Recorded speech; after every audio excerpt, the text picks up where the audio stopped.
The Chiropractic Philanthropist, episode 261. The problem is 99.99% of the population defines debt improperly. And so how do you avoid something that you define improperly? Starting your own practice is hard for many chiropractors. It's riddled with both struggles and successes. But here at the Chiropractic Philanthropist, we make it easy by having chiropreneurs and entrepreneurs share their struggles and lessons learned in life and business so that you don't have to make the same mistakes. And now here's your host, Dr. Ed Osborne.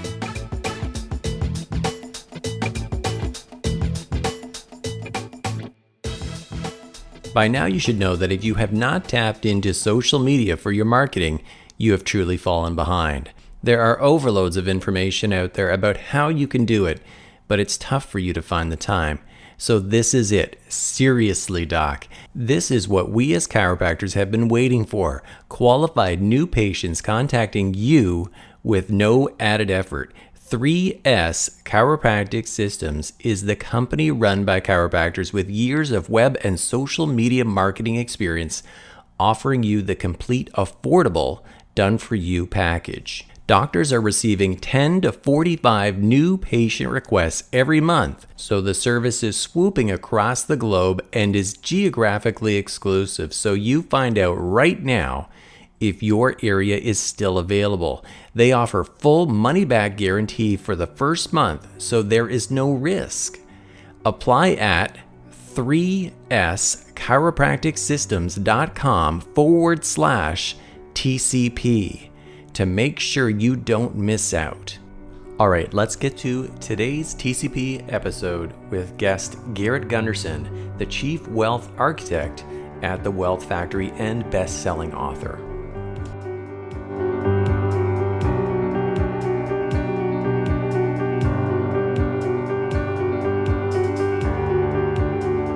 What's up, Ed? I'm doing well, man. Just been on a plane flight all morning, working on some pretty good writing during that time, and a day packed with phone calls, so it's nice to have this in the middle of it to share some of this wisdom, hopefully. We'll call it wisdom. That's a little bold right out the gate, but that's what I'm going to call it. I would say, I would hazard to say that you're going to drop some wisdom on doctors today, so I'll let that... I'm feeling like it's there, man. Tip of the tongue already. I love it. Well, I've been following you for a long time. My wife is a chiropractor, or we're both kind of out of chiropractic practice itself now. We've actually participated in some of your I guess you could say like Freedom Fast Track. We both did that. We're both big fans. We have your books, and so we know you well. But I hazard also to say that maybe not every chiropractor knows who you are. So I want to start, with just sharing a little bit about who is Garrett, why also did you actually go from like being in that small town of the coal mine to where you are today? Like take us through that journey. Oh, you want? So here's the real reason why, man. This goes all the way back to kindergarten. I'm in kindergarten. I make this beautiful little milk carton house because we drink the chocolate milk, you make the house, and then the teacher put it on the shelf. Her name's Miss Eckwright, and she's like, look, you go home, memorize your street address. When you do, you get this back. And I couldn't wait to show my mom. This is the most beautiful little art project I had done, but at the same time, like as an ADD kid, I went home and forgot what the hell I was supposed to do. So I came the second day, and half the class knew their address. I didn't know my address, so now it's the second day. I go home, I stand on the front porch, I look at the numbers, and then I just have the slightest case of dyslexia, which is going to sound weird since I'm a financial guy. It actually is to my advantage, but at this time, when I went back, I transposed the numbers, and she was a stickler, so I didn't get the milk carton the second day. So the third day, I go back to get the thing, and now it's just me and one other person. They got their back, and now the whole class is looking at me, and I freeze, which is even better because I'm a public speaker. But at this point, I freeze. I don't know what to say. She throws the milk carton away, and I'm like, I'm dumb. I'm stupid. That's what I thought to myself. So how did I get in finance? I wanted to prove I wasn't stupid. The best way to prove that, in my mind as a young kid, was to be a millionaire. And I figured if I could become a millionaire, that meant I was successful. That meant that I made something of myself, and I get the hell out of this little coal mining town and go to the big city of Salt Lake. That was a big city to me, man. Now it seems laughable, but that's the nitty gritty behind the real reason that I got into the world of money and finance is because I won $5,000 for being the Young Entrepreneur of the Year, and I wanted to invest that money because I wanted to get the hell out. Just like when you watch those football movies out of Texas, West Texas, they want to get out. They want to get to the big Austin city, go to the college, and get out of the oil fields or whatever. I was doing the same thing in the coal mines, getting the hell out.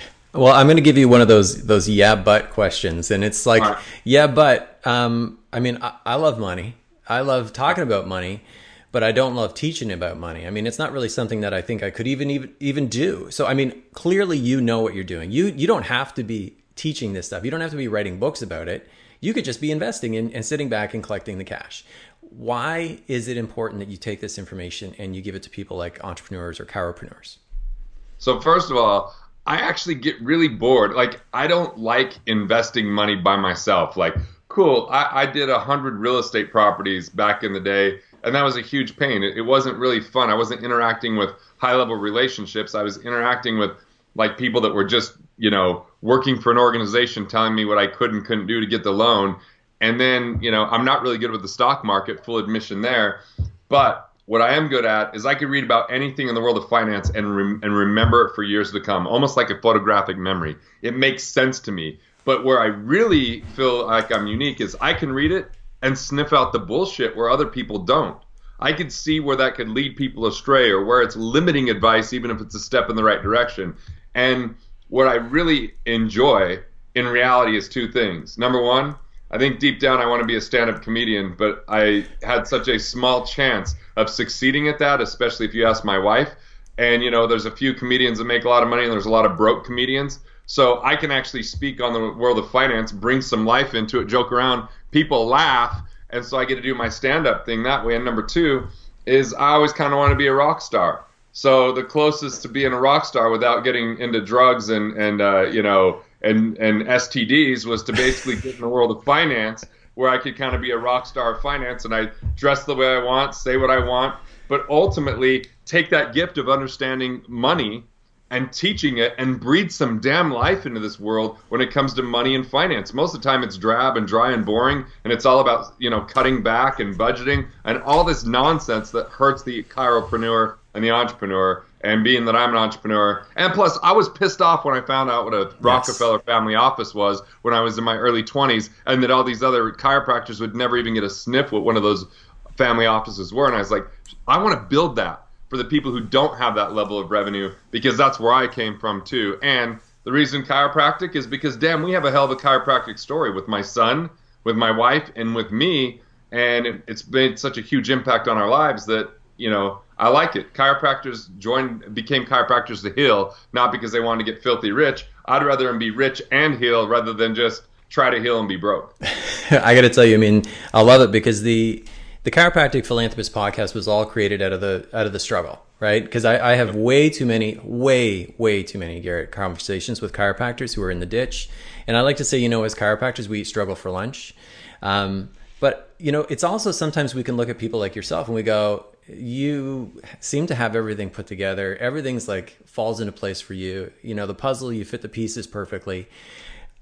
What was the hardest thing you've done this year? And I'm not talking 10 years ago. What's the hardest thing you've done this year? The biggest struggle that you've had this year that you can share with docs, that you've pulled yourself out of that pit? What about last year, but within the year? Sounds good. So I got involved in a partnership that did not work out, that I had to buy out my own company through mediation. And I felt what it was like to lose freedom, at a deep level, and recognize that I made a major misstep, and that once again my wife was right, that I shouldn't have done it, and I thought that I should, because I wanted to expand my impact. I wanted to reach out, and there's some good things that came from it, but it was also something that was really a lot of turmoil, man. I admit that I was meditating one day and just started freaking crying, because I was like, I cannot believe I was this stupid to make this misstep and this mistake.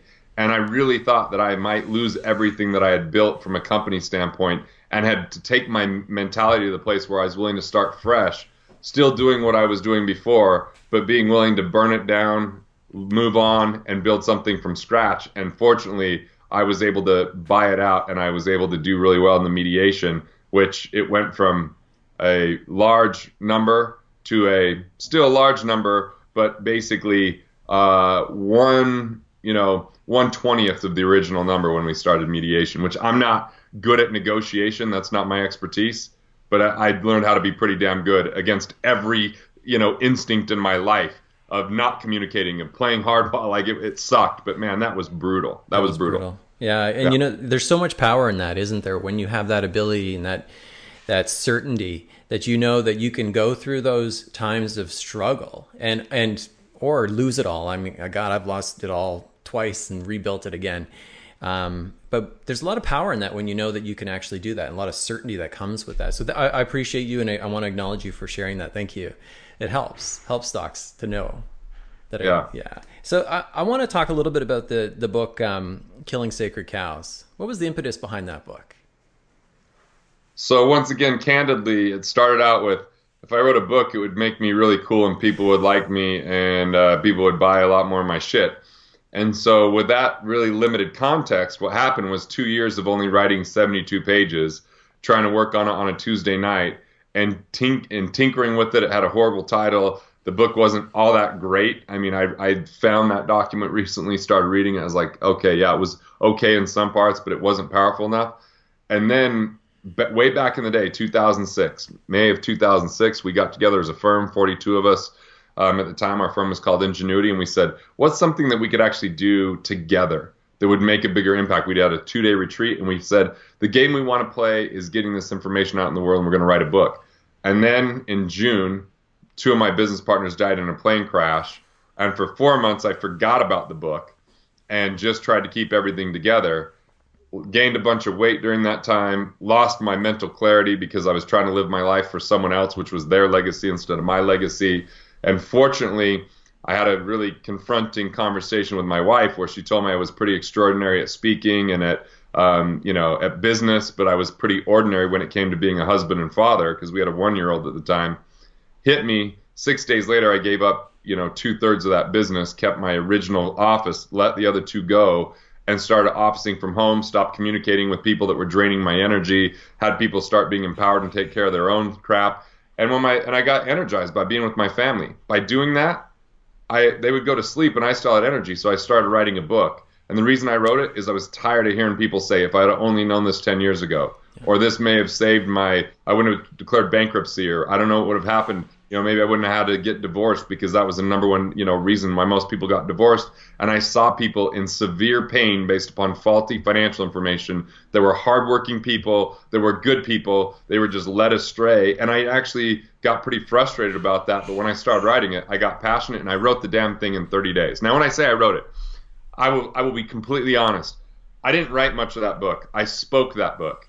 And I had a co-author, Stephen Palmer, that wrote it. And it's fresh in my mind because I just recorded the audiobook, and that guy he's read so many classic books, and he's a pretty prolific writer. That shit was hard to read, man. It was like I used much more rudimentary sentences. I was stumbling on half the stuff, but that's a long story to it, but that's why I wrote it. And once I had purpose to it, man, it just crushed. We moved fast. When I didn't have purpose, it just lingered and did nothing.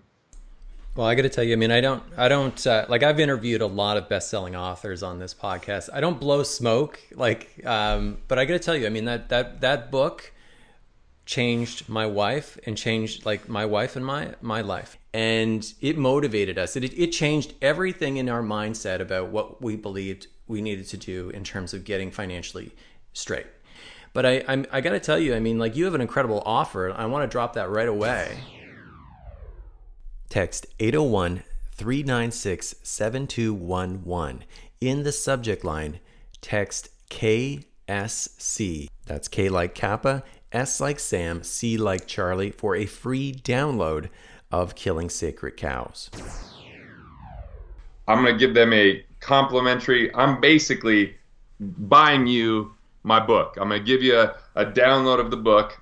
And then if you want an audiobook, we just did a deal with Gildan Media, and I just went in the studio and I recorded the audiobook. Here we are years later, and the audiobook's finally out in my freaking voice with 10 extra pieces, because for every chapter I did an intro. Shared stories, shared the new concepts, new insights, and then read the book of each chapter. So they can get that at cost, meaning exactly what we're charged by Gildan Media and not what it's being sold for on Audible, which will be 40% of the cost. So it's a 60% off if they want to download the audiobook after they get the actual e-copy of the book. So that's something they can grab at 801-369-7211.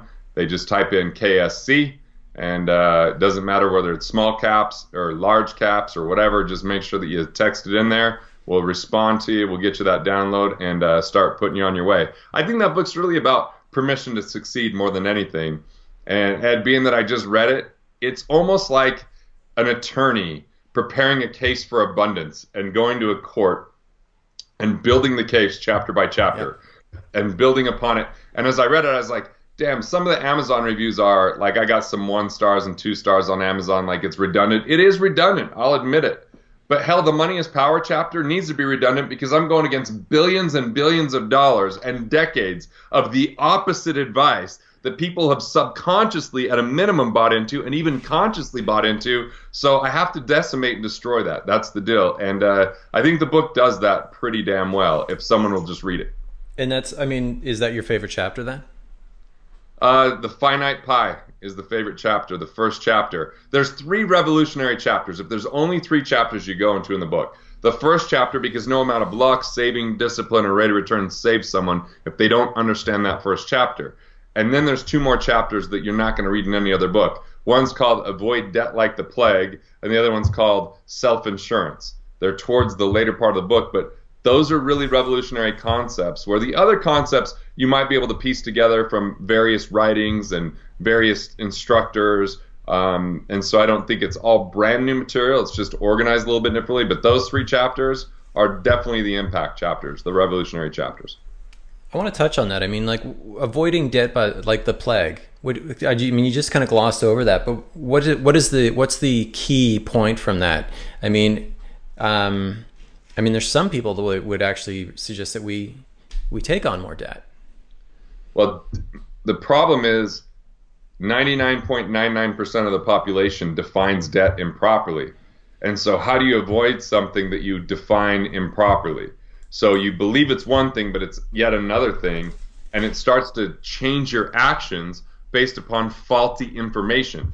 It's like getting in an airplane and the pilots have a broken GPS system. You're not going to land where you want to land. And most people's debt structure, thought process is faulty. They don't even define it properly. So I define it properly first and foremost. And once it's defined, then people could be empowered rather than watching some talking head say, you should fully leverage or you should always pay things off. You get to make a personal choice and decision based upon who you are, your peace of mind indexed in something called cost of money, which becomes a benchmark to determine whether you finance or whether you don't, because we're always paying interest, whether we pay cash and forfeit the right to earn that interest or whether we finance. The question is, which is the greater cost? And it's always the thing that infringes or if it actually hurts your mindset because you're your greatest asset. And so if people try to avoid debt, and that means avoid all expenses, then they start to violate the principles of production and they get in a budgeting mindset that has them think that they're going to shrink their way to wealth, but no one shrinks their way to wealth, and it actually destroys their possibility for earning more, serving more, and doing more, and that's super destructive. So that chapter is so freeing if people read it. I'm going to be a little selfish. I'll ask you a personal question, like personal finance question. So, all right. I mean, like literally in 12 months, I got square. Like we have pretty much no debt. Like nothing. Awesome. So where should I be putting cash? Like right now, and by the way, I'll just be straight up transparent. I always am with everyone, podcast, social media, whatever. I can earn money, but often what I do is I'll take that money and I put it all, I'm all in, man. I put all the chips in the middle. I put it all back into my business right away to the point it's like, okay, I'm just covering my bills and paying. I have not taken on debt. I call you a redliner. So the good news is your red line doesn't you don't have debt. So the red line isn't as dangerous because you have more fuel that's not being encumbered by supporting things. But redlining is like, once again, getting an airplane and just full throttle all the time. So you're always in the red on that, on that gauge saying the engine is just working so hard. And the problem is, if you ever need to take a break, where's the cash to support that? And so look, it's an entrepreneurial disease. It's something I've done many times in my life.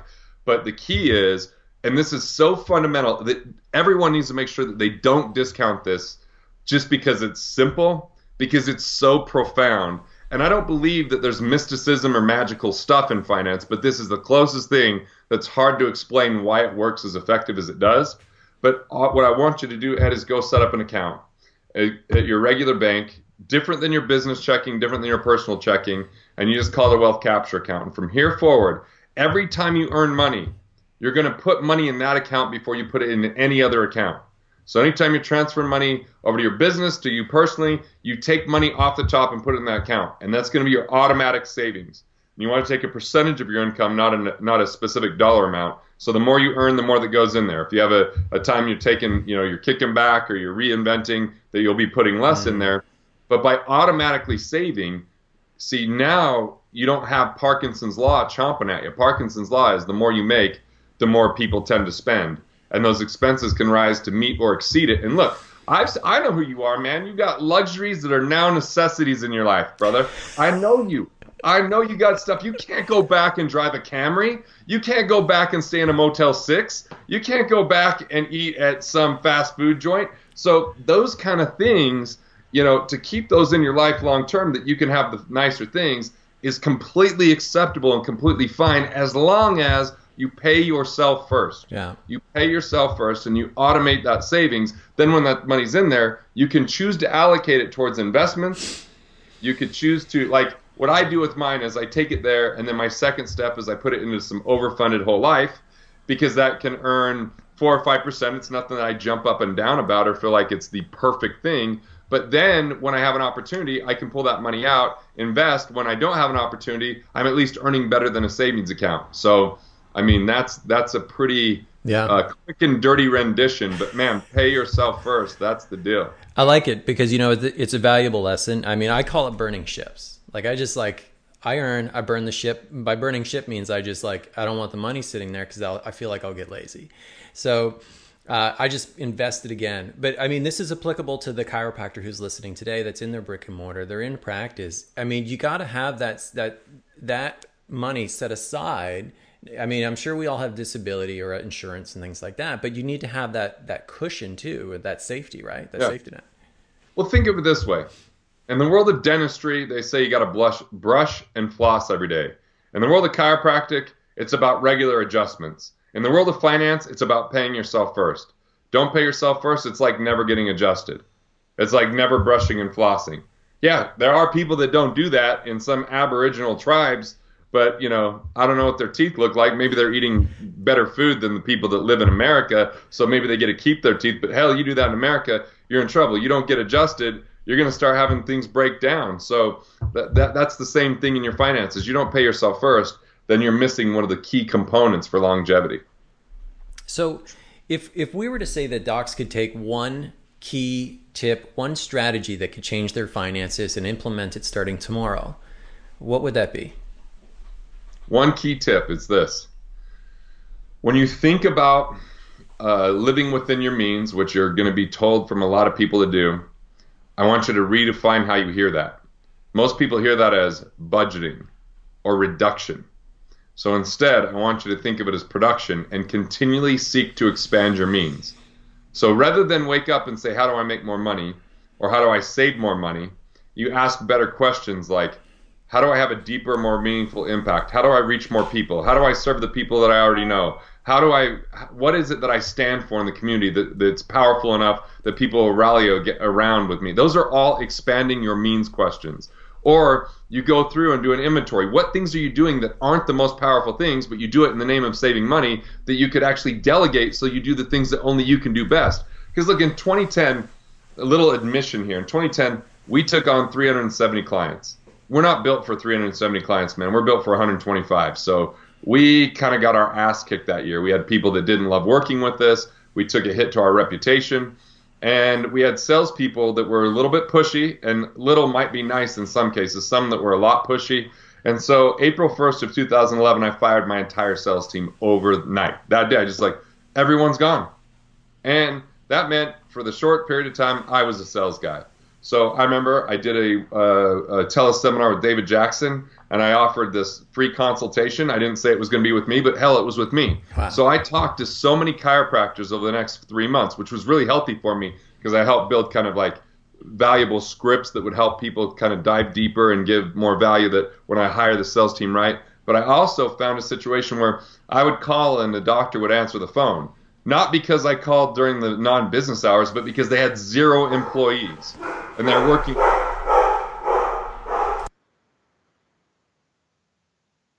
And they were working out of their, can you hear me when I go now? Okay. And they're working out of their basement, or, you know, they were doing everything they could to save money. I went out to visit one of my clients once on the East Coast, and I went into his office that he'd had for 19 years, and he just hadn't had growth for 5 years. I'm like, you're in a dingy office next to this Asian parlor that I'm pretty sure is giving happy endings. It's probably not the message you want to send. I feel like I'm probably going to die of mold poisoning while I'm in here, and it's so small I can't even move around. Let's get a bigger office. Let's create a type of situation that people are attracted to, they want to come to. So those are all things about expanding your means. Doing the things that only you can do that are the highest leverage, best value, impact things. You have to let go to grow, though. And so my biggest advice is no amount of like saving and investing is going to save you. It's about investing in yourself, investing in your practice, growing that practice, helping more people, becoming a go-to person in your community. That's where wealth is built, because people worth $5 million or more, 91% of them own a business. They didn't own a mutual fund to get them there. They didn't own a retirement plan to get them there. They weren't the best at double coupon days to get them there. They weren't the best at, you know, misering over every little expense in their life. They're the best at creating a lot of damn value, and sometimes that takes more money invested in yourself rather than just scrimping and saving. So that's a long answer to your question. Well, I love it though. I mean, because like it also just, you know, circling back on this, is it reminds me of like, well, purpose, production, and profits, right? I mean, they all it kind of goes in that order, right? When you have purpose, which so many chiropractors are so heart-centered and purposed, you know, this is a perfect way to kind of just start wrapping up the conversation today. And I want to make sure too that I ask, you know, this one question that I ask all chiropractors, all docs, and sometimes authors when they come on the show. But it's really like, it's the TCP Time Machine. So Garrett, I want to take you, put you in the TCP Time Machine, send you back to a younger version of yourself.